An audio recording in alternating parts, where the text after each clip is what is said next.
இருக்கு syllabus update பண்ணியிருக்காங்க அப்படின்னு சொல்லிட்டு லாஸ்ட்டாக ஒரு வீடியோ போட்டிருந்தோம். அது என்னென்ன எப்படி அப்டேட் பண்ணியிருக்காங்க அப்படின்றதுடைய பெரிய வீடியோட லிங்க் இங்கே சைடில் கொடுத்துருக்கேன்.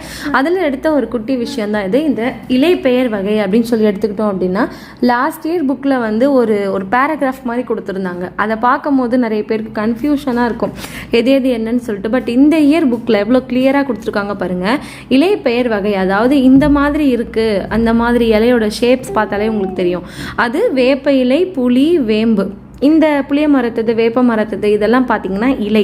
அதுவே இது போல் இருக்குது அப்படின்னு பார்த்தீங்கன்னா இது நெல் புல் வகையை சேர்ந்த தாள் அப்படின்னு சொல்லிட்டு நம்ம சொல்வோமா. நெல்லையும் புல்லையும் நம்ம தாள்னு சொல்லணும். அதுவே சோளம், கரும்பு இதை நம்ம எப்படி சொல்வோம் அப்படின்னு சொல்லி பார்த்தீங்கன்னா தோகை அப்படின்னு சொல்லிட்டு சொல்லணுமா. இதுவே தென்னை மரத்துடையும் பனை மரத்துடைய இலையையும் நம்ம ஓலைன்னு சொல்லணுமா. ஸோ இதுலேருந்து நம்ம கற்றுக்கலாம் மொத்தமாக எல்லாத்தையும் இலை அப்படின்னு சொல்லக்கூடாது அப்படின்றது.